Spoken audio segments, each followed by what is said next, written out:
Glycolysis को पढ़ना start करते हैं भाई। चलिए हेडिंग डालिए ग्लाइकोलिसिस।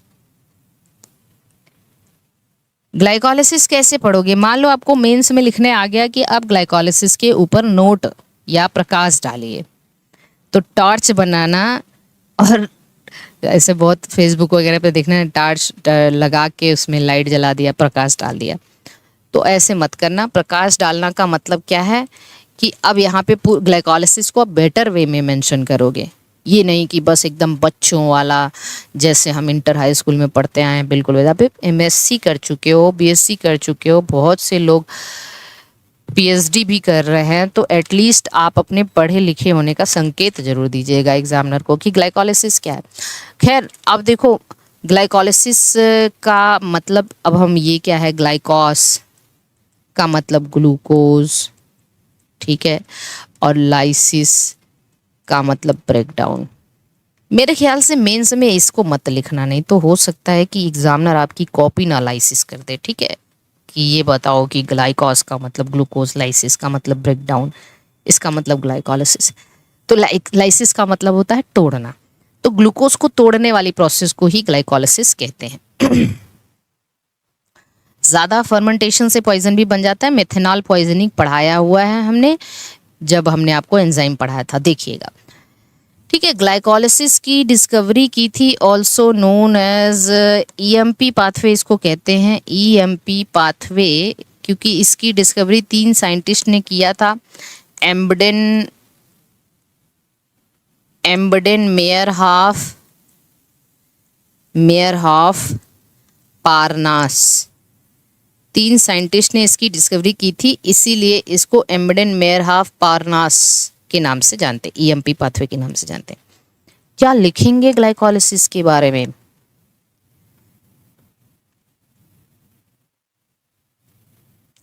कोई बात नहीं, सुबह की क्लास छूट जाती है तो उसको शाम में कर लिया करिए, इतना घबराने की क्या बात है यार।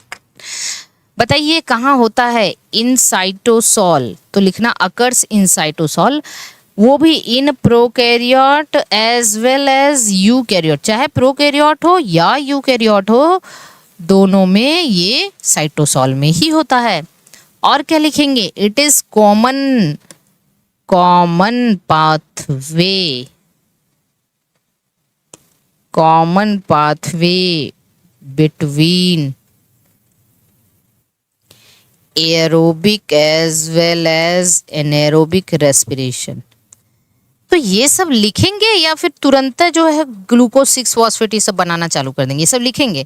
As well as an aerobic respiration, aerobic और एनएरोबिक रेस्पिरेशन के बीच ये कॉमन पाथवे है, ठीक है। चलो अच्छा, ग्लाइकोलिसिस क्या है? ग्लाइकोलिसिस में ग्लूकोज का कंप्लीट ऑक्सीडेशन होता है कि भाई केवल ग्लाइकोलिसिस पूछा जा रहा है तो इनकम्प्लीट ब्रेकडाउन ही तो होता है, ग्लूकोज पायरुविक एसिड तक बनता है। तो इन ग्लाइकोलिसिस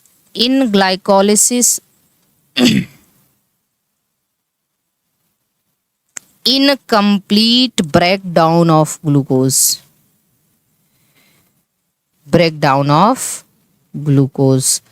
का, that is formation of pyruvic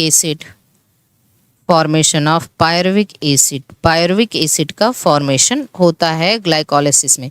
तो ग्लाइकोलिसिस तो एक इनकम्प्लीट ब्रेकडाउन ही है ग्लूकोज का। तो फाइनली एक अगर हम ग्लाइकोलिसिस की बात करें, incomplete breakdown of glucose, aerobic respiration अगर पूरा पूछा जाए तब तो ग्लूकोज कंप्लीटली ऑक्सीडाइज होता है क्रेब्स साइकिल तक, एनएरोबिक में तो इनकम्प्लीट होता है। और ग्लाइकोलिसिस भी, केवल ग्लाइकोलिसिस ग्लूकोज से पायरुविक एसिड बना तो ये भी तो इनकम्प्लीट ब्रेकडाउन है ना। अब आइए चलिए देखिए जरा ध्यान से अगली चीज। क्या आप जानते हैं कि ग्लाइकोलिसिस भी 2 प्रकार का होता है? यस बोलिए, हम जानते हैं। ग्लाइकोलिसिस एरोबिक भी हो सकता है, ग्लाइकोलिसिस एनएरोबिक भी हो सकता है। तो ग्लाइकोलिसिस एरोबिक है, एरोबिक ग्लाइकोलिसिस, और ग्लाइकोलिसिस एनएरोबिक भी है। एनएरोबिक ग्लाइकोलिसिस, क्या अंतर क्या है इनमें? भाई सीधी सी बात है, अगर ग्लाइकोलिसिस ऑक्सीजन की प्रेजेंस में हो रहा है, जैसे ऑक्सीजन की प्रेजेंस में ग्लूकोज टूटा, पायरुविक एसिड चला गया एरोबिक रेस्पिरेशन में, तो ये वाला ग्लाइकोलिसिस एरोबिक होगा, जिसमें पायरुविक एसिड फिर एरोबिक में एंटर कर जा रहा है। तो एरोबिक ग्लाइकोलिसिस किस में होगा? In presence of oxygen. Anaerobic glycolysis किस में होगा? In absence of oxygen. एक बात बताइए, अगर आपसे एग्जामिनर पूछ दिया कि एरोबिक ग्लाइकोलिसिस में एक ग्लूकोज से कितनी एटीपी बनते हैं, तो एक ग्लूकोज से 2 पायरुविक एसिड बनता है। ठीक, आप जानते हो कि यहाँ पे नेट गेन 2 एडीपी से 2 एटीपी का नेट गेन होता है, और ये एटीपी एसएलपी है। लेकिन जो 2 NADH2 बनता है, 2 NAD प्लस से 2 NADH2 बनता है वो एंटर करेगा इन ETS ना, ETS में जाएगा, क्योंकि एरोबिक ग्लाइकोलिसिस ETS तक कंप्लीट होगा ना। एरोबिक है ऑक्सीजन की प्रेजेंस में, तो ETS तक जाएगा ये, इसका NADH2। और हमें पता है कि ये शटल सिस्टम में जाएगा, तो 2 shuttle system, glycerol 3 phosphate shuttle system और मैलेट अस्पर्टेट शटल सिस्टम। अगर ग्लिसरॉल 3 फॉस्फेट शटल सिस्टम है तो 2 NADH2 से 2 FADH2 बनेगा, मतलब 4 ही एटीपी बना। बताइए, 2 NADH2 से 2 एटीपी की कटौती करता है ये, तो यहाँ पे 4 एटीपी बनाएगा ये 2 NADH2 का, और ये 6 एटीपी बनाएगा।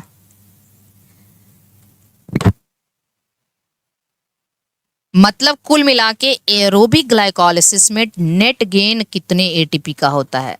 किताबें भी कुछ गलत लिख देती हैं यार। टोटल एटीपी 6 या 8, डिपेंडिंग की कौन सा शटल सिस्टम ऑपरेट होगा। तो याद रखना, एरोबिक ग्लाइकोलिसिस में टोटल एटीपी 2 तो एसएलपी वाला है और 2 NADH2 वाला भी तो जाएगा, 4 और 6, तो 2 4 2 6 6 2 8, 6 या 8। अब किताबों में सीधे सीधे 8 लिखा रहता है यार, गलत है। ये गलत है कि नहीं है? क्योंकि इसका NADH2 तो शटल सिस्टम में जाएगा ना, तो डिपेंड करेगा कि किस सेल में हो रहा है, तो 4 और 6 एटीपी बनेगा ना, डिपेंडिंग कि कौन सा शटल सिस्टम ऑपरेट हो रहा है। तो 6 या 8 एटीपी बनेगा एरोबिक ग्लाइकोलिसिस, नॉट 6 और 8। अब हमने देखा है कि बहुत सी किताबों में अगर ऐसा सवाल है तो उसमें 6 और 8 दोनों ऑप्शन दिया रहता है, लेकिन 8 लगाते हैं। पर हम दावे के साथ कह सकते हैं कि 6 भी सही है, 8 भी सही है। तो याद रखना, अगर ऐसा सवाल आता है तो ठीक है 8 लगा देना, लेकिन 6 भी सही है और 8 भी सही है, दोनों का ऑप्शन आए तो दोनों लगा देना। ये आप भी दावे के साथ देखो, अपने पर भरोसा करना सीखो, अपनी नॉलेज पे भरोसा करना सीखो। और सही है, पाथफाइंडर वगैरह पढ़ोगे, तेज एंड जिगर वगैरह पढ़ोगे, तो इसमें तो यही है, 6 या 8 ही है। पर और किताबें जिनको शटल सिस्टम के बारे में नहीं पता या वो मेंशन नहीं करते हैं, तो वो 8 ही लिख देते हैं सीधे। 2 NADH2 से 6 एटीपी बना देते हैं, तो 6 तो 8 कर देते हैं। एनएरोबिक ग्लाइकोलिसिस की बात करें तो एनएरोबिक ग्लाइकोलिसिस में एक ग्लूकोज से 2 पायरुविक एसिड बनता है, ये तो आपको पता है। ठीक है, 2 पायरुविक एसिड बनता है। 2 ADP से 2 ATP तो बन जाता है। एनारोबिक ग्लाइकोलिसिस फर्मेंटेशन वाला एक बात कर रहे हैं। 2 ATP, 2 NAD प्लस से 2 NADH2 तो बन जाता है, पर ये NADH2 do not enter in ETS, क्योंकि ऑक्सीजन है ही नहीं, ETS में जाएगा कहाँ से? हाँ, तो ऑक्सीजन है नहीं तो ETS में जाएगा कहाँ से? तो अब बताइए, इस NADH2 से तो हमें कोई ATP नहीं मिलेगा, तो एनारोबिक ग्लाइकोलिसिस में नेट गेन ओनली 2 ATP का है। नेट गेन बस 2 ही ATP का है। 6 NADH। 6 NADH क्या है भाई?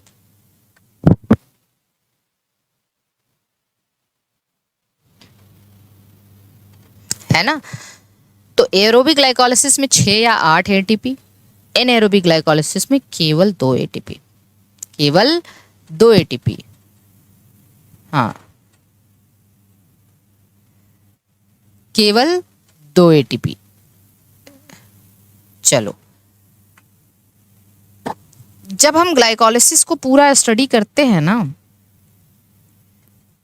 जब ग्लाइकोलिसिस को पूरा स्टडी करते हैं तो ग्लाइकोलिसिस की पूरी प्रोसेस 10 स्टेप में कंप्लीट होती है। कभी कभी 9 स्टेप में भी कंप्लीट होती है, पर वो कब कंप्लीट होती है उसके बारे में भी बताएंगे। तो देखिए, ग्लाइकोलिसिस लिखिए, टोटल कितने हैं? 10 स्टेप्स में कंप्लीट हो रहा है। ग्लाइकोलिसिस टोटल कितने स्टेप में? 10 स्टेप में कंप्लीट हो रहा है। जानते हैं इसमें 2 फेजेस होते हैं। एक होता है प्रीपेरेटिव फेज, प्रीपेरेटरी फेज, और दूसरा होता है पे ऑफ फेज। प्रिपरेटरी फेज को एनर्जी इन्वेस्टमेंट फेज के नाम से भी जानते हैं। पहले हम बिजनेस में पैसा लगाते हैं तो ये एनर्जी इन्वेस्टमेंट फेज है। पे ऑफ फेज को एनर्जी जनरेशन फेज भी कहते हैं। फिर पैसा कमाते हैं।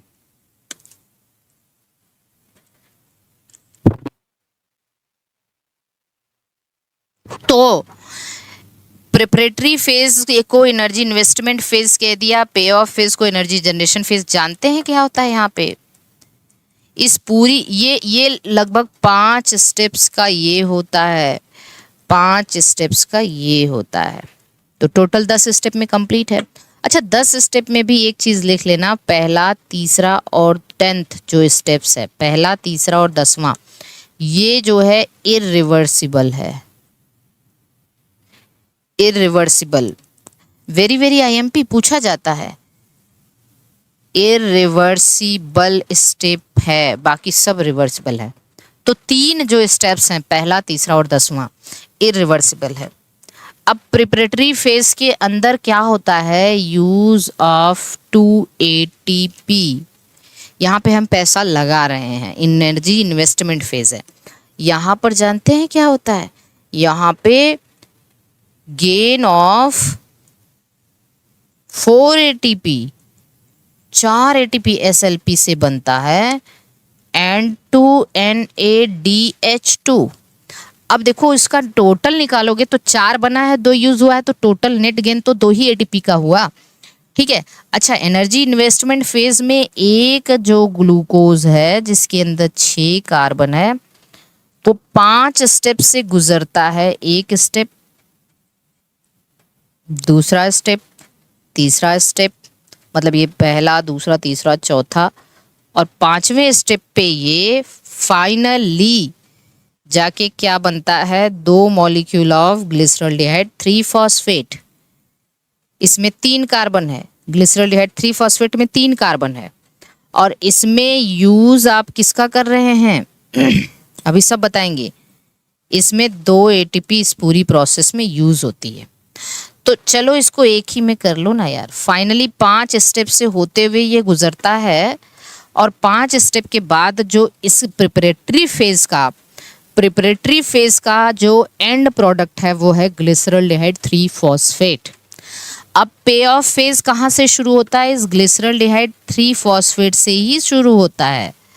ठीक है, क्योंकि भाई प्रिपरेटरी फेज का जो एंड प्रोडक्ट है पे ऑफ फेज का, वही सबस्ट्रेट हो जाएगा।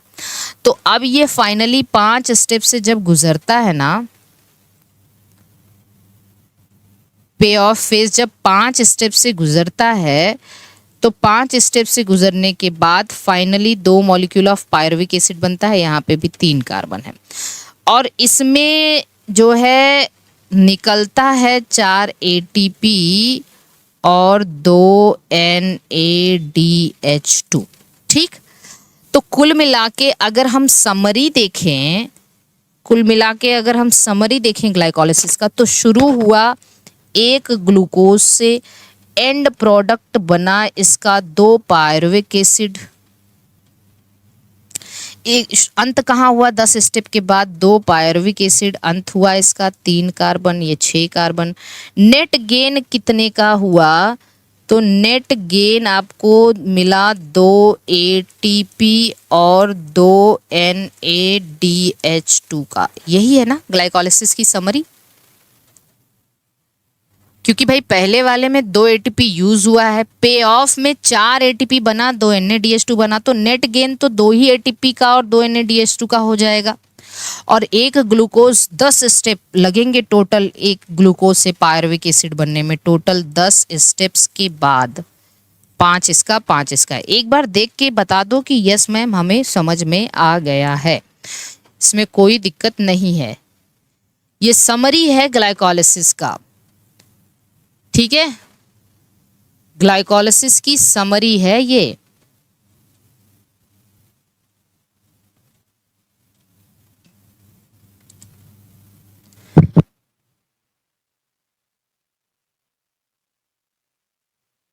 बेसिक्स ऑफ बायोलॉजी करके 2 वीडियो ऐप में है मैम।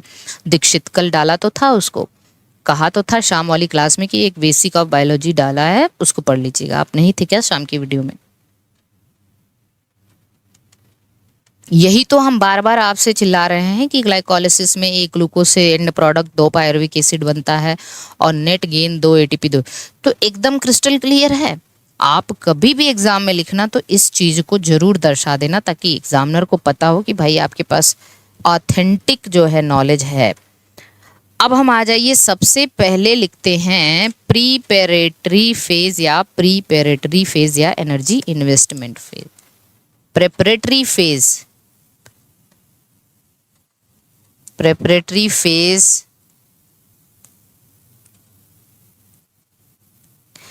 या एनर्जी इन्वेस्टमेंट फेज। अब मान लो कि आपने एक कपड़े की दुकान खोल ली या मोबाइल की दुकान खोल ली।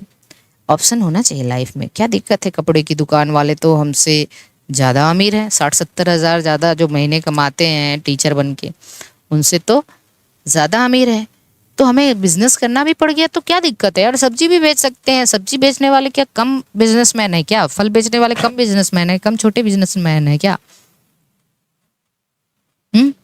फल बेचने वाले, जूस बेचने वाले देखो कितना पैसा कमा रहे हैं। उसमें भी थोड़ी ट्रिक लगा दी जाए, गुड़ा गणित कर दिया जाए, थोड़ा सजा दिया जाए उसको, अच्छे अच्छे टेबल चेयर रख दिए जाए, उसके बाद देखो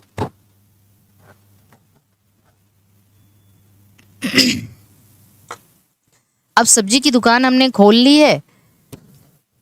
सबसे पहले ये शुरू कहाँ से होता है? ग्लूकोज से शुरू होगा। एक ग्लूकोज आप कहते हो कि पहला स्टेप इरिवर्सिबल है, ये तो बात हम सब जानते हैं। एक ग्लूकोज चेंज हो जाता है किसमें? ग्लूकोज 6 फॉस्फेट में। ग्लूकोज 6 फॉस्फेट का मतलब क्या है भाई? जल्दी बता दो। ग्लूकोज 6 फॉस्फेट का मतलब है 6 फॉस्फेट?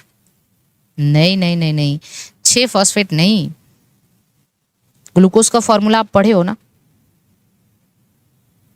कार्बोहाइड्रेट पढ़ा दिया है। ये पहला कार्बन, ये दूसरा कार्बन, ये तीसरा कार्बन, ये चौथा कार्बन, ये पांचवा कार्बन, और यहाँ पे CH2OH होता है। ये छठवां कार्बन है। छठवां कार्बन है जो बाहर CH2OH है, वो छठवां कार्बन है। इस छठवें कार्बन पे फास्फोरस लगाना है। फास्फोरस मतलब ATP खर्चा करना है। तो हमने क्या किया? हमने एक ATP यहाँ पे लगाया। इस प्रोसेस में एक ATP लगाया तो एक ADP बन गया और एक इनऑर्गेनिक फॉस्फेट। यही फॉस्फेट जाके चेंज हो गया किस पे? यही फॉस्फेट आके चेंज हो गया CH2OP हो गया, छठवें कार्बन पे आके लग गया ये फास्फोरस। यही है ग्लूकोज 6 फॉस्फेट मेरे भाई। मतलब ग्लूकोज के छठवें कार्बन पे फास्फोरस। फास्फोरस आया कहाँ से? फास्फोरस आया कहाँ से? तो भैया फास्फोरस हमें ATP से मिला। हमने इसमें अपना थोड़ा पैसा लगाया।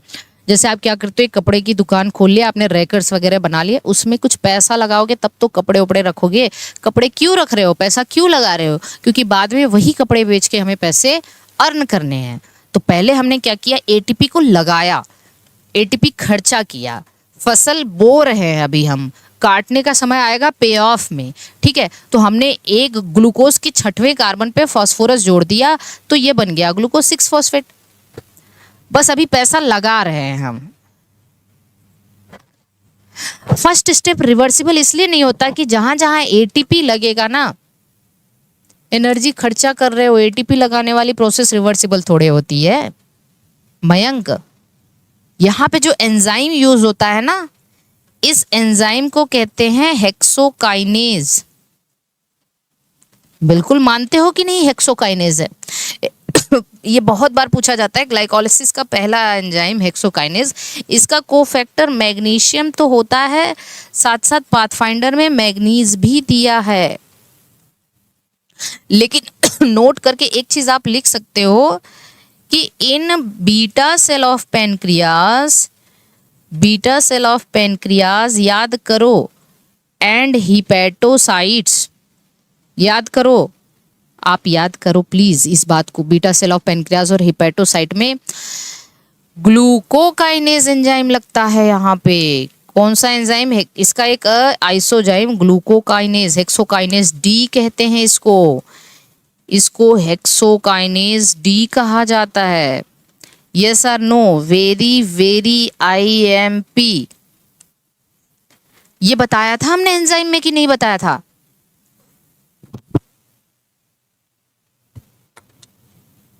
एटीपी कहां से आया? सेल के पास में एटीपी नहीं है क्या?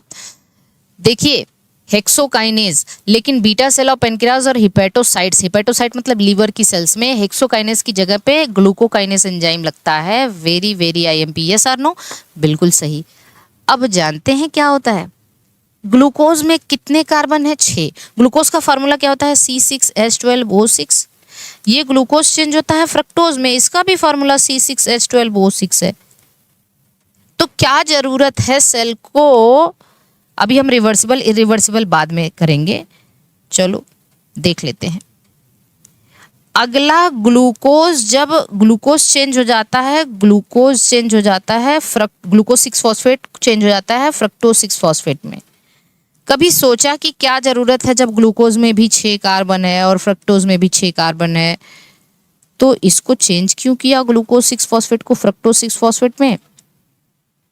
ये भी C6H12O6 है, ये भी C6H12O6 है, तो क्या जरूरत है?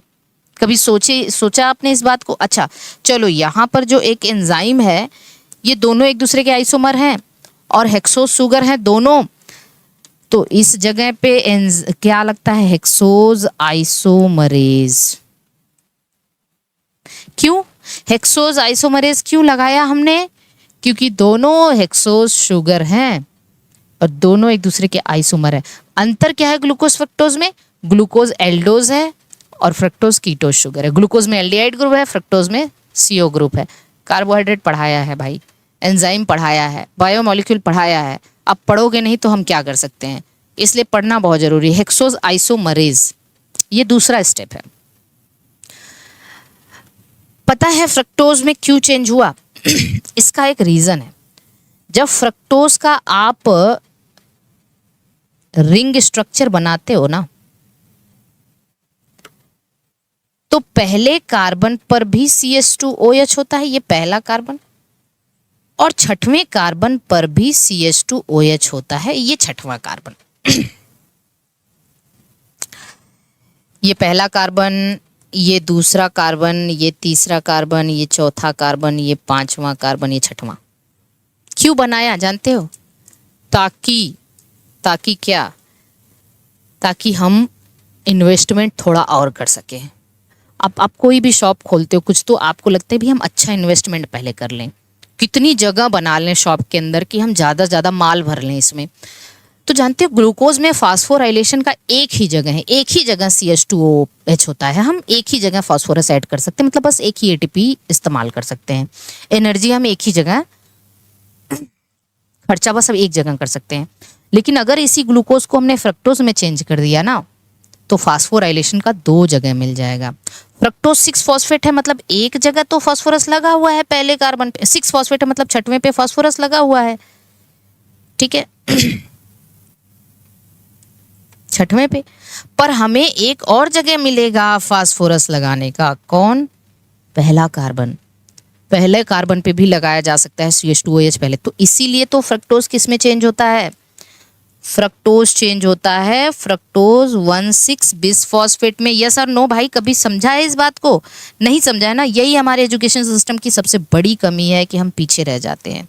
कभी हम इस बात को समझ लें तो हमें क्या दिक्कत हो जाएगी, समझाता ही नहीं है कोई। फ्रक्टोज 1,6 बिसफॉस्फेट, क्यों हमने फ्रक्टोज 1,6 बिसफॉस्फेट कैसे बना? अब हम यहाँ पे एक और ATP लगा सकते हैं कि नहीं लगा सकते? बिल्कुल लगा सकते हैं। एक पैसा थोड़ा और खर्चा कर सकते हैं, इन्वेस्टमेंट थोड़ा और कर सकते हैं। तो यहाँ से जो एक फास्फोरस निकला, ये आके 2 जगह फास्फोराइलेशन हो जाएगा। अब इसका छठवें पे तो था ही, छठवें पे तो था ही CH2OP, पहले पे भी लग जाएगा CH2OP, तो पहले पे फास्फोरस, छठवें पे फास्फोरस, तो इसलिए क्या कहा इसको हमने। अब हमारे पास जो प्रोडक्ट बना है ना, इसमें 2 ATP निकल सकता है, इससे निकल सकता है कि नहीं? क्योंकि हमने 2 ATP तो यहाँ पे लगा दिया है। हमने मान लो 2,000 इन्वेस्ट कर दिया है, मतलब हमारा जो फ्रक्टोज 1,6 बिसफॉस्फेट है, बिसफॉस्फेट का मतलब, अच्छा डाई फॉस्फेट और बिसफॉस्फेट में क्या अंतर है? अगर हम यही डाई फॉस्फेट कह दें या बाई फॉस्फेट कह दें और मतलब डाई फॉस्फेट, तो हाँ ये वाली प्रोसेस भी इरिवर्सिबल होगी। यहाँ ATP लगा है ना, अरे वो बातों बातों में हो गया भाई। अच्छा एक बात बताओ, यहाँ पर भी ATP लगा है, जहाँ भी ATP लगने की प्रोसेस होती है वहाँ काइनेज एंजाइम लगता है जनरली। तो यहाँ पर जो एंजाइम है उसको कहते हैं फास्फोफ्रुक्टोकाइनेज, फास्फोफ्रुक्टोकाइनेज। इस एंजाइम को 3 स्टेप देख लिया आपने।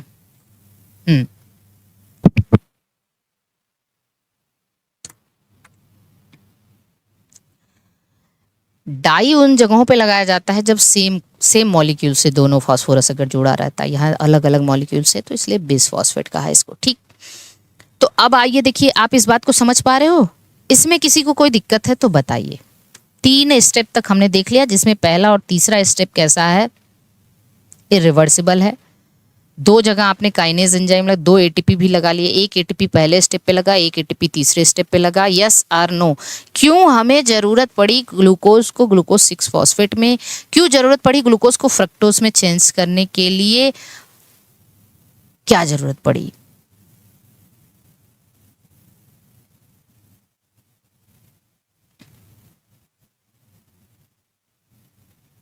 ये बात आज समझ में आई क्या सभी को? थोड़ा टाइम लगता है, अगर हमें भी बताना होता तो अब तक कब खत्म हो गया होता।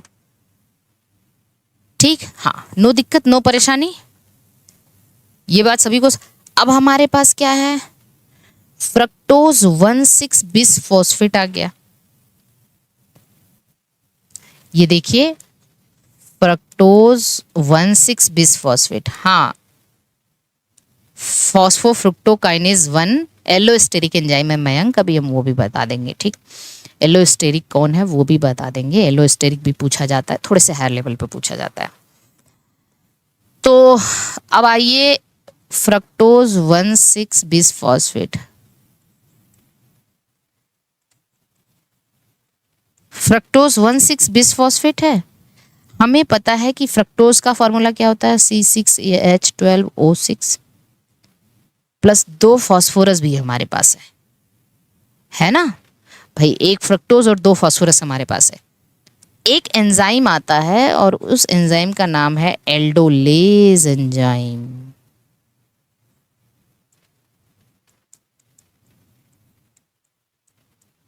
एल्डोलेज एंजाइम जानते हैं ये क्या करवाता है? ये चौथी स्टेप है, ये स्टेप नंबर 4 है। एल्डोलेज एंजाइम इस फ्रक्टोज को ना तोड़ देता है आधे आधे भाग में, आधे आधे भाग में तोड़ देता है। तो आधे आधे भाग में तोड़ेगा तो हमें पता है एक 3 कार्बन का प्रोडक्ट और एक फास्फोरस इधर आ जाएगा, एक 3 कार्बन का प्रोडक्ट और एक मतलब अगर ये हेक्सोज है तो क्यों ना हम कह दें कि एक ट्रायोज इधर प्लस एक फास्फोरस इधर आ जाएगा। ये सब हम समझाने के लिए लिख रहे हैं, आपको लिखना एग्जाम में नहीं होगा। एक ट्रायोज प्लस एक फॉस्फेट इधर आ जाएगा। जानते हो ट्रायोज तो आपने क्या पढ़ा है, बायोमोलिक्यूल में 2 ही ट्रायोज शुगर ही पढ़ाया है आपको, एक ग्लिसरॉल्डिहाइड 3 फॉस्फेट, एक ग्लिसरॉल्डिहाइड और एक डाइहाइड्रोक्सी एसीटोन। 2 ही ट्रायोज शुगर पढ़ाया है हमने, एक ग्लिसरॉल्डिहाइड। तो जानते हैं क्या बनता है, एक ग्लिसरॉल्डिहाइड 3 फॉस्फेट, ग्लिसरॉल्डिहाइड और एक फॉस्फोरस यहाँ आएगा। एक क्या बनता है जानते हैं, एक डाइहाइड्रोक्सी एसीटोन और एक फॉस्फोरस यहाँ कर दो भैया, एक ग्लिसरॉल्डिहाइड और एक फॉस्फोरस लगा दो और एक इसी का जस्ट आइसोमर कौन होता है, दोनों में अंतर क्या है, ग्लिसरॉल्डिहाइड और डाइहाइड्रोक्सी एसीटोन में अंतर क्या है, एक एल्डोज है और एक कीटोज है, यही अंतर है। ये 5वां स्टेप है भाई, ये 5वां स्टेप, और दोनों एक दूसरे के आइसोमर है ना, तो यहाँ क्या, और दोनों ट्रायोज हैं तो यहाँ हम ना लगा दें ट्रायोज आइसोमरेज, यहाँ एक एंजाइम ना लगा दें ट्रायोज आइसोमरेज, कोई दिक्कत होगा क्या इससे। तो ये चौथी प्रोसेस है, ये 5वीं प्रोसेस है, ये पहली प्रोसेस है, ये दूसरी प्रोसेस है, ये तीसरी प्रोसेस है। 5 तक हमारे पास बन गया, 5 प्रोसेस और 5 एंजाइम देख लो आप। तो हम ये भी तो कह सकते हैं कि एट द एंड, हम ये भी तो कह सकते हैं, नोट करके लिखना कि ये प्रिपरेटरी फेज खत्म हुआ, तो हम ये भी तो कह सकते हैं at the end 2 molecules of glyceraldehyde 3 phosphate बना। आप कहोगे मैम आपने ऐसे कैसे कह दिया, क्योंकि भाई दोनों एक दूसरे के आइसोमर हैं, 3 कार्बन इसमें 3, तो या तो हम कह दें कि डाइहाइड्रोक्सी एसीटोन फॉस्फेट भी ग्लिसरॉल्डिहाइड 3 फॉस्फेट में चेंज हो जाए, तो ग्लिसरॉल्डिहाइड 3 फॉस्फेट का 2 मॉलिक्यूल मान के चले हम, कोई दिक्कत, या डाइहाइड्रोक्सी एसीटोन फॉस्फेट का 2 मॉलिक्यूल मान के चलें, पर ग्लाइकोलाइसिस में जनरली ग्लिसरॉल्डिहाइड 3 फॉस्फेट के 2 मॉलिक्यूल मान के चलते हैं एट द एंड, क्योंकि ये दोनों एक दूसरे के आइसोमर हैं तो एक में कन्वर्ट हो सकता है, तो हम 2 क्यों ना मान लें ग्लिसरॉल्डिहाइड 3 फॉस्फेट का। क्या हो गया भाई, ग्लिसरॉल्डिहाइड 3 फॉस्फेट का 2 मॉलिक्यूल मान लिया हमने एट द एंड, कोई दिक्कत किसी को, अगर दिक्कत है तो बताइए। हाँ, तो अब हम कह दें कि नाउ यही ग्लिसरॉल्डिहाइड 3 फॉस्फेट, ग्लिसरॉल्डिहाइड का फॉर्मूला क्या होता है, C3H6O3, और डाइहाइड्रोक्सी एसीटोन का भी C3H6O3, तो यहाँ C6H12O6 है, तो 2 आधा आधा हो गया, बस इसमें एल्डिहाइड है, इसमें कीटो ग्रुप है, इसीलिए बायोमोलिक्यूल पढ़ना बहुत जरूरी होता है, पर आप लोग पढ़ते कहाँ हो, बस खाली लगता है कि यार क्या पढ़ें क्या पढ़ें, मैम ने तो इतना पढ़ा देते हो कि पढ़ने का मन ही नहीं करता है। फास्फोरस हाइड्रोजन को हटाकर जोड़ेंगे मेरे भाई अंजलि सैनी।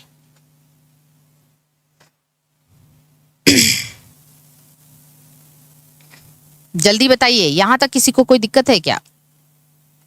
चलो देख लिए अभी इसको, ये कहानी यहां तक समझ में आई सभी को, कुछ दिक्कत है तो पूछो, दिक्कत है तो पूछो आप।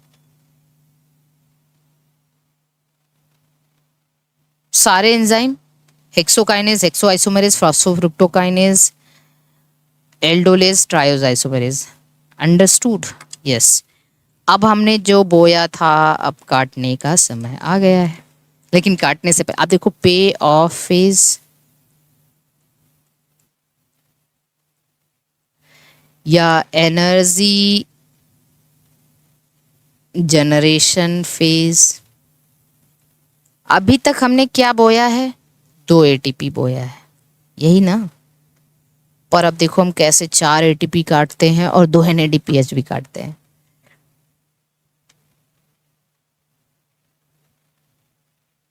मैम पढ़े थे बट इरेज हो जाता है। हम्म, अब चलते हैं वसूली करने एटीपी का। अरे वाह नवीन, वसूली करने। दो मॉलिक्यूल ग्लिसरॉल्डिहाइड 3 फॉस्फेट का लेके चलेंगे, 2 मॉलिक्यूल लेके चलेंगे ना भाई। जानते हैं क्या होता है? एकदम ध्यान से देखना, थोड़ा समय तो लगेगा पर सॉलिड पढ़ना है। सॉलिड क्यों पढ़ना है? ताकि हम अपने बच्चों को बता सकें कि भैया ग्लाइकोलिसिस क्यों होता है। इसका मतलब क्या, बच्चों को रटाए ना कि ग्लूकोज से ग्लूकोज 6 फॉस्फेट बना, ग्लूकोज 6 फॉस्फेट से फ्रक्टोज 6 फॉस्फेट बना, बस रटा दो। अब तक हम लोगों को भी रटाया ही गया था। अब देखिए जो ग्लिसरॉल्डिहाइड 3 फॉस्फेट है, इसमें एल्डिहाइड है ना, एल्डिहाइड CHO ग्रुप, ये बनता है 2 मॉलिक्यूल ऑफ 1,3 बिसफॉस्फोग्लिसरिक एसिड। वही ग्लिसरॉल्डिहाइड ग्लिसरिक एसिड में चेंज हो जाता है। तो ग्लिसरॉल्डिहाइड किस में चेंज होता है? एसिड में। एल्डिहाइड चेंज हो रहा है एसिड में। फॉस्फोग्लिसरिक एसिड का मतलब फॉस्फोरस, फॉस्फोरस पहले और यहाँ फॉस्फोरस बस तीसरे पोजीशन पे है, यहाँ फॉस्फोरस पहले पे भी आ जाएगा। सवाल है यहाँ फॉस्फोरस पहले पे कैसे आएगा? कैसे आएगा? देखो ग्लिसरॉल्डिहाइड 3 फॉस्फेट में ग्लिसरॉल्डिहाइड है और तीसरे कार्बन पे फॉस्फोरस है। यहाँ 1,3 बिसफॉस्फेट है, फॉस्फोग्लिसरिक एसिड है, मतलब फॉस्फोरस पहले और तीसरे पे भी आ गया। अच्छा, जब एल्डिहाइड एसिड में बदला तो क्या हुआ? आप खुद बताओ कि जब एल्डिहाइड एसिड में बदला, CHO था COOH हो गया। ठीक है, एक बात हमेशा याद रखना कि जब एल्डिहाइड एसिड में बदलता है ना, तो ऑक्सीडेशन होता है कि रिडक्शन? बताइए, जल्दी बताइए। एल्डिहाइड एसिड में चेंज हो रहा है तो ऑक्सीडेशन हो रहा है कि रिडक्शन हो रहा है? फटाफट बताने की कोशिश करिएगा।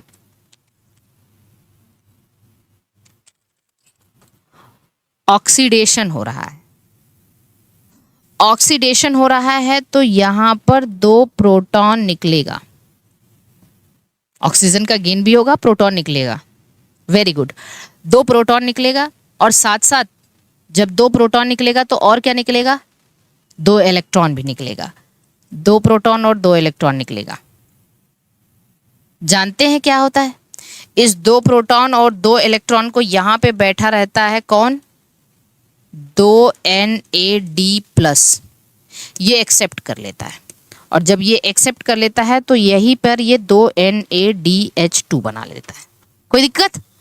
देखो कितने आसान सी प्रक्रिया हम आपको बता रहे हैं कि एल्डिहाइड एसिड में चेंज होगा तो प्रोटॉन निकलेगा, इलेक्ट्रॉन निकलेगा। प्रोटॉन इलेक्ट्रॉन निकलेगा तो इसी प्रोटॉन और इलेक्ट्रॉन को कौन एक्सेप्ट करेगा? NAD+ एक्सेप्ट करके NADH2 बन जाएगा। तो NADH2 बनने वाली प्रोसेस, अब मेरी बात को ध्यान सुनना, NADH2 पूछता है किस स्टेप पे बनता है? 6वें स्टेप पे बनता है। ठीक है, एक बात तो हमें पता है कि ये स्टेप 6 है, लेकिन एक बात आपको ये भी पता होना चाहिए कि यहाँ पे जो एंजाइम लगेगा वो क्या होगा? ये तो जब एल्डिहाइड एसिड में चेंज हो रहा है तो ऑक्सीडेशन हो रहा है और NADH2 में चेंज हो रहा है तो रिडक्शन हो रहा है भैया, सीधे सीधे। तो ये ऑक्सीडेशन और ये रिडक्शन तो पक्का है, कोई डिहाइड्रोजिनेज एंजाइम लगेगा यहाँ पे। तो कौन सा एंजाइम लगेगा डिहाइड्रोजिनेज एंजाइम? यहाँ पर लगता है ग्लिसरॉल्डिहाइड 3 फॉस्फेट डिहाइड्रोजिनेज। कौन सा एंजाइम लगता है? Glyceraldehyde 3 phosphate dehydrogenase. क्यों, साइटोसॉल में NAD नहीं है क्या? साइटोसॉल में NAD नहीं है? NAD तो है ही ना। अब सोचोगे ये साइटोसॉल में NAD+ कैसे आया? सारा NAD तो चला जाता है कहाँ? माइटोकॉन्ड्रिया के अंदर। आप यही सोचोगे, आपके दिमाग में, सारीन अंसारी के दिमाग में एक चीज आया है। इन्होंने कहा कि NAD कैसे आया मैम, तो चलो हम ये भी बता दें NAD कैसे आया। अच्छी बात है पूछना, ये सवाल मुझे बहुत अच्छा लगा। ठीक है, क्योंकि सारे NAD तो यहाँ ऑक्सीडाइज होते हैं, NADH2 ऑक्सीडाइज होके NAD+ बनाते हैं। ये सब NAD तो माइटोकॉन्ड्रिया के अंदर रहता है। तो माइटोकॉन्ड्रिया के अंदर है तो इसका मतलब लिंक रिएक्शन वाला एनएडी यहाँ से यूज हो सकता है, क्रेब्स साइकिल वाला एनएडी यूज हो सकता है।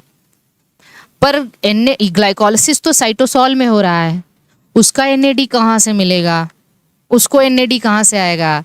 इसीलिए कहीं कभी कभी फर्मेंटेशन कराया जाता है। समझ रहे हो? इसीलिए कभी कभी फर्मेंटेशन कराया जाता है। सेल इसलिए फर्मेंटेशन कराती है कि फर्मेंटेशन की प्रोसेस साइटोसॉल में हो, और फर्मेंटेशन की प्रोसेस साइटोसॉल में होगी तो साइटोसॉल वाला NADH2 मैट्रिक्स के अंदर नहीं जाएगा और वापस ये ऑक्सीडाइज होके NAD+ में चेंज हो जाएगा, ताकि कुछ NAD+ साइटोसॉल में भी रहे, ताकि वो आगे चल के NADH2 बना सके। तो क्योंकि ग्लाइकोलिसिस में भी NADH2 बनाना है, तो उस NADH2 को बनाने के लिए NAD+ तो चाहिए। तो सारा NAD अगर हम भेज दें माइटोकॉन्ड्रिया के अंदर, तो सारा NAD तो माइटोकॉन्ड्रिया के अंदर रहेगा, तो ग्लाइकोलिसिस वाला NADH2 कैसे बनेगा? उसके लिए जो NAD+ चाहिए, तो इसका मतलब कुछ NADH2 को साइटोसॉल में रोक के रखना पड़ेगा। तो फर्मेंटेशन तो करवा रही है सेल ना, तो फर्मेंटेशन करवाया तो NADH2 रीजनरेट करके NAD+ तो बना रहा है, तो ये NAD+ तो साइटोसॉल में रहेगा कि नहीं रहेगा? ये सर नो जल्दी से बताइए, इतनी सटीक बात बताइए आपको हमने। क्या ये बात समझ में नहीं आ रही है? ठीक है, अब ये NAD कहाँ से आया? ये तो बात आपको पता है कि ये NAD कभी ना कभी रीजनरेट होता है और कुछ साइटोसॉल के अंदर भी NAD रहता है। ठीक है, चलिए अब क्या होगा? बिल्कुल सही सवाल पूछा आपने, ये सवाल मुझे बहुत अच्छा लगा। अब जानते हैं क्या होगा?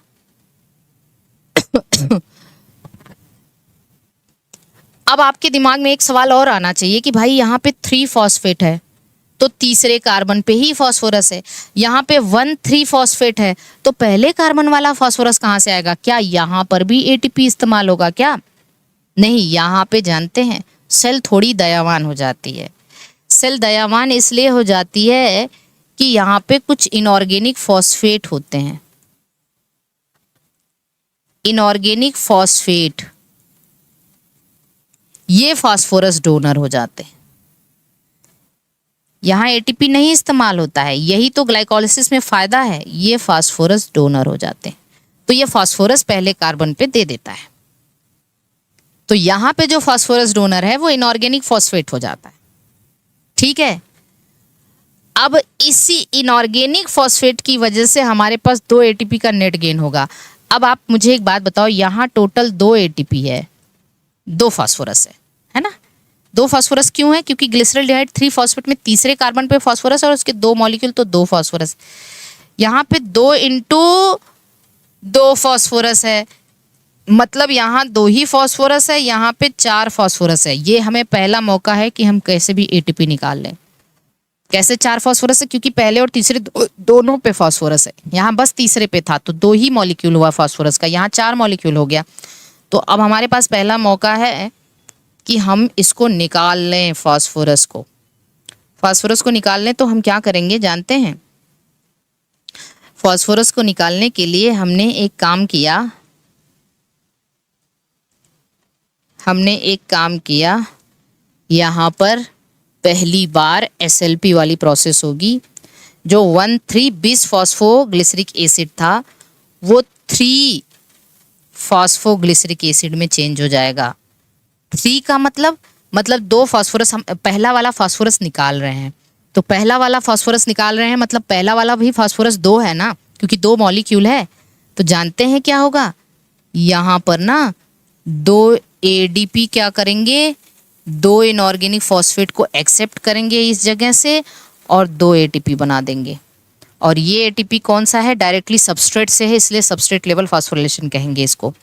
यहाँ पे जिस एंजाइम का इस्तेमाल होगा, इस एंजाइम को कहते हैं, इस एंजाइम को क्या कहा जाता है? Phosphoglycerate kinase. इस एंजाइम को कहते हैं फॉस्फोग्लिसरेट काइनेज।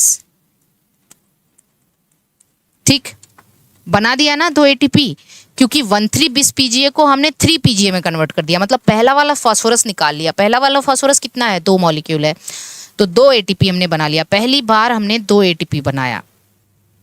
दो NADH2 भी बना है। दो NADH2 मतलब छः या 4 ATP बना है भाई, पता है ना। दो NADH2 आगे चल के 6 ATP बना सकता है या 4 ATP बना सकता है। ठीक, अब हम क्या करते हैं, अगली प्रोसेस है, अब 3PGA है, 3PGA को 2PGA में कन्वर्ट करते हैं। एक बात बताना आप जरा हमें, दो मॉलिक्यूल ऑफ 3PGA है, 3 फॉस्फोग्लिसरिक एसिड का मतलब फास्फोरस तीसरे कार्बन पे है। इसको जानते हैं किस में चेंज किया जाता है, इसको चेंज किया जाता है 2PGA में। अंतर क्या है भाई, 3PGA और 2PGA में अंतर क्या है, 3PGA और 2PGA में अंतर क्या है, कोई अंतर नहीं है, कोई अंतर नहीं है। 3PGA मतलब फास्फोरस तीसरे कार्बन पे है, 2PGA मतलब फास्फोरस दूसरे कार्बन पे है, बस और बस पोजिशनल आइसोमर है ये। तो पोजिशनल आइसोमर का मतलब हुआ ये दोनों में बस फास्फोरस की पोजीशन का डिफरेंस है। यहाँ पे एक एंजाइम लगता है म्यूटेज, वेरी वेरी IMP लिख दे रहे हैं भाई। म्यूटेज एंजाइम इज एक क्लास है, आइसोमरेज में पाया जाता है। ये किस क्लास का एंजाइम है, आइसोमरेज का। एंजाइम में 6 क्लास बताए थे आपको, कोई आपसे पूछ दे कि बताइए म्यूटेज एंजाइम एंजाइम के किस क्लास में आएगा, आइसोमरेज में, क्योंकि ये 3PGA को 2PGA में चेंज कर रहा है। फॉर्मूला सेम है, केवल फास्फोरस की पोजीशन अलग है, तीसरे कार्बन पे फास्फोरस, दूसरे कार्बन पे फास्फोरस। तो बताइए फॉस्फोग्लिसरेट म्यूटेज या म्यूटेज कह लो, कोई दिक्कत नहीं है। तो ये म्यूटेज एंजाइम के किस क्लास में आएगा, आइसोमरेज वाली क्लास में आएगा, है ना, आइसोमरेज। तो ये कौन सा स्टेप हो गया, 8वां कि 7वां, नहीं ये था आपका 6वां स्टेप, स्टेप नंबर 6 था। ऐसे लिखेंगे तो ये गलती हो जाएगी, ठीक है। 6वां 7वां 8वां स्टेप हो गया। चलो अब ये 2PGA है ना, जो 2PGA है ये चेंज हो जाता है 2PGA चेंज हो जाता है 2 फॉस्फोइनॉल पायरुवेट में। दो मॉलिक्यूल ऑफ PEP, PEP का मतलब फास्फोइनॉल पायरुवेट, लिख लीजिए फास्फोइनॉल पायरुवेट। जानते हैं यहाँ पे कौन सा एंजाइम इस्तेमाल होता है, यहाँ पे जो एंजाइम इस्तेमाल होता है उसका नाम है इनोलेज एंजाइम। देखो यहीं एल्डोलेज भी आया है, इसी में इनोलेज भी आया है, ठीक है। तो यहाँ पे कौन सा, इनोलेज। फास्फोइनॉल पायरुवेट आखिरी में ऑक्सीडाइज हो जाता है पायरुविक एसिड में, आखिरी में ऑक्सीडाइज होता है 2 मॉलिक्यूल ऑफ पायरुविक एसिड। और यहाँ पे आखिरी एंजाइम भी पूछा जाता है आपसे एग्जाम में कि 10वें स्टेप का जो एंजाइम है वो क्या है, वो है पायरुवेट काइनेज। पायरुवेट काइनेज का कोफैक्टर जो है ये पोटेशियम आयन है कि क्या है, पायरुवेट काइनेज का पोटेशियम आयन है ना, हाँ पोटेशियम आयन है। वेरी वेरी IMP ये पूछा जाता है पहला एंजाइम। और यहाँ पे इस स्टेप पे क्या होता है जानते हैं, इस स्टेप पे फास्फोइनॉल पायरुवेट है और ये बस पायरुवेट है, तो 2 फास्फोरस रिमूव होता है और 2 फास्फोरस 2 ADP और इनऑर्गेनिक फॉस्फेट से यहाँ पे 2 ATP बन जाता है। तो ये भी SLP। SLP वाला स्टेप कौन कौन सा है, SLP वाला स्टेप है एक तो आपका 7वां स्टेप, ठीक है, स्टेप 7, स्टेप 6, ठीक है, फिर ये स्टेप 8, ये स्टेप 9 सब लिखते हैं अभी, और ये लास्ट स्टेप है स्टेप 10। तो अब जो हम लिखेंगे पूरी ग्लाइकोलाइसिस का समरी, आप मुझे बताइए पूरे पे ऑफ फेज में आपने कितना एनर्जी जनरेट किया है, 4 ATP, 2 ATP यहाँ और 2 ATP यहाँ, 4 ATP और 2 NADH2, 4 मतलब 2 NADH2 4 ATP जनरेट किया। पूरे प्रिपरेटरी फेज में 2 ATP लगाया तो नेट गेन कितना हो गया, 2 ATP 2 NADH2 का, ठीक है, 2 ATP 2 NADH2 का नेट गेन हो गया। अब आपको हम बता दें बहुत सारे इस पूरे के पूरे ग्लाइकोलाइसिस की अगर आपको समरी लिखने आ जाए तो जो हम बता रहे हैं उसको एकदम अच्छे से समझना। समरी ऑफ ग्लाइकोलाइसिस, पूरी ग्लाइकोलिसिस की समरी। देखो कितना टाइम लग गया ग्लाइकोलिसिस पढ़ाने में। हाँ हाँ, इसमें वाटर भी निकलेगा, 9वें स्टेप में वाटर भी निकलेगा। Enolase enzyme, enolase enzyme actually में लाएज एंजाइम के अंतर्गत आता है, तो यहाँ पे वाटर रिमूवल होगा। ठीक ठीक है। चलिए अब मुझे एक बात बताइए, जब हम समरी देखते हैं, जब हम समरी देखते हैं तो हम ये कहते हैं कि टोटल जो है कितने स्टेप्स हैं, 10 स्टेप्स हैं ग्लाइकोलिसिस में। टोटल 10 स्टेप हैं, जिसमें से 1, 3, 10 जो है इरिवर्सिबल स्टेप है, इरिवर्सिबल। पहला, तीसरा, 10वां रिएक्शन इरिवर्सिबल है। ठीक है।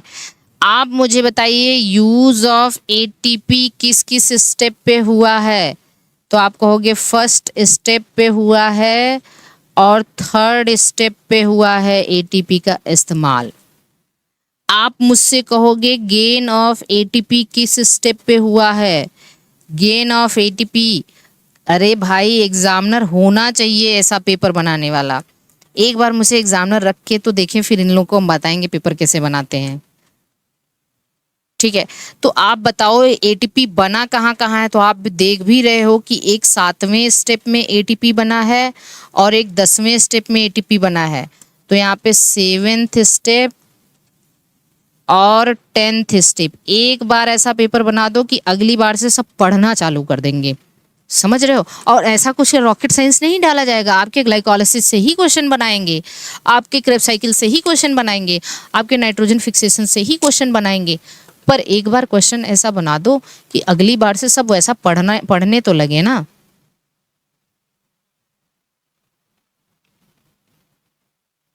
पढ़ते ही नहीं है।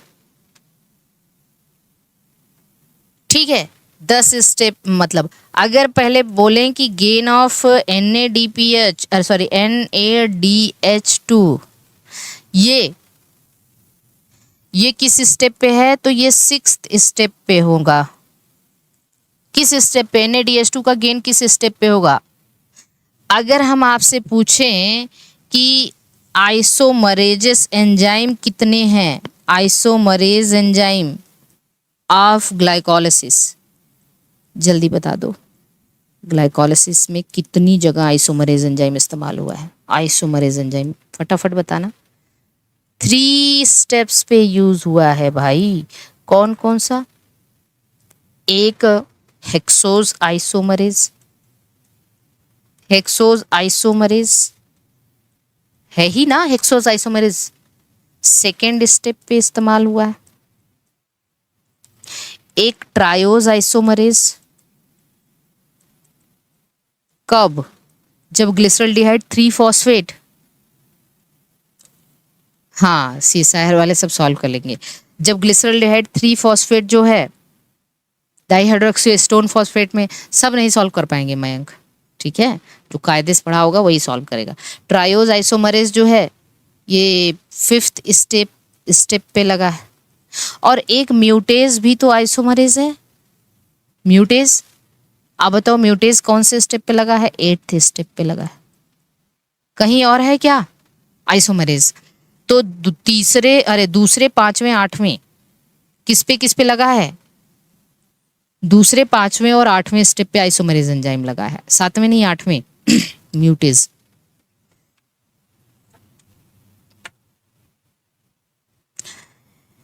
चलो आइसोमरेज एंजाइम का 6वां कौन सा क्लास है, ये 5वां क्लास होता है। ओटलिल करके बताया था आपको, याद है ओटलिल।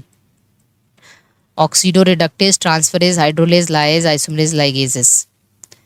चलो अब बताओ कि ग्लाइकोलिसिस के अंदर मेरे भाई कितनी जगहों पे काइनेज एंजाइम लगा है, कितनी जगहों पे काइनेज एंजाइम लगा है। काइनेज एंजाइम जानते हैं किस क्लास में आता है, ट्रांसफरेज क्लास में आता है। ठीक है, काइनेज एंजाइम किस क्लास में आता है, ट्रांसफरेज में आता है। बताओ तो कितनी जगहों पे काइनेज एंजाइम लगा है, जल्दी बताना। काइनेज एंजाइम 4 जगहों पे लगा है, 4 स्टेप्स पे लगा है। आप कहोगे कौन? आप कहोगे हेक्सोकाइनेज। हेक्सोकाइनेज फर्स्ट स्टेप पे है। आप कहोगे फॉस्फोफ्रुक्टोकाइनेज। फॉस्फोफ्रुक्टोकाइनेज थर्ड स्टेप पे है। थर्ड स्टेप पे है। आप कहोगे फॉस्फोग्लिसरेट काइनेज, है ना, फॉस्फोग्लिसरेट काइनेज। ये किस पे है? फॉस्फोग्लिसरेट काइनेज किस स्टेप पे है? 7th पे होना चाहिए ना, 7th स्टेप पे है। आप कहोगे पायरुवेट काइनेज। पायरुवेट काइनेज ये 10th स्टेप पे। सबसे ज्यादा काइनेज एंजाइम है अकेले। सबसे ज्यादा क्या है? Kinase enzyme. फिर आइए ग्लाइकोलिसिस के अंदर एलोस्टेरिक एंजाइम। एलोस्टेरिक एंजाइम्स की वजह से ही ये इरिवर्सिबल हो जाते हैं। जानते हैं एलोस्टेरिक एंजाइम पहले, तीसरे और 10वें का जो एंजाइम है वो एलोस्टेरिक एंजाइम है। तो एलोस्टेरिक एंजाइम कौन कौन सा है?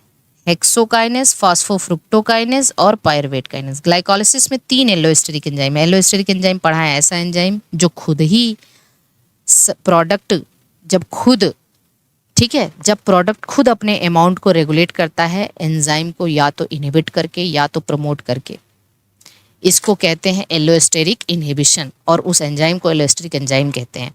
तो जानते हैं कौन कौन सा एलोस्टेरिक एंजाइम है? हेक्सोकाइनेज पहले स्टेप वाला,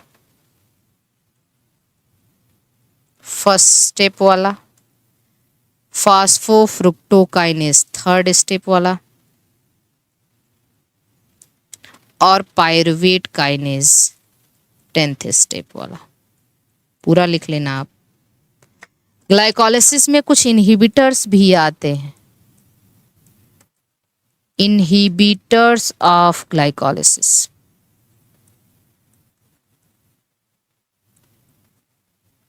ग्लाइकोलिसिस के कुछ इनहिबिटर्स बता दें आपको। जानते हैं कुछ ऐसे एंजाइम है जिनको कुछ इनहिबिटर इनहिबिट करते हैं। पहला एंजाइम है ग्लिसरॉल्डिहाइड 3 फॉस्फेट डिहाइड्रोजिनेज, G3P पहला एंजाइम है G3P डिहाइड्रोजिनेज। जानते हैं इसका इनहिबिटर क्या है? इसका इनहिबिटर है आयोडोएसीटेट। इनहिबिटर है आयोडोएसीटेट। इसका इनहिबिटर है आयोडोएसीटेट। और एक एंजाइम है इनोलेज। जानते हैं इसका इनहिबिटर कौन है? इसका इनहिबिटर है फ्लोराइड। फ्लोराइड, इसको जरूर याद रख लीजिएगा।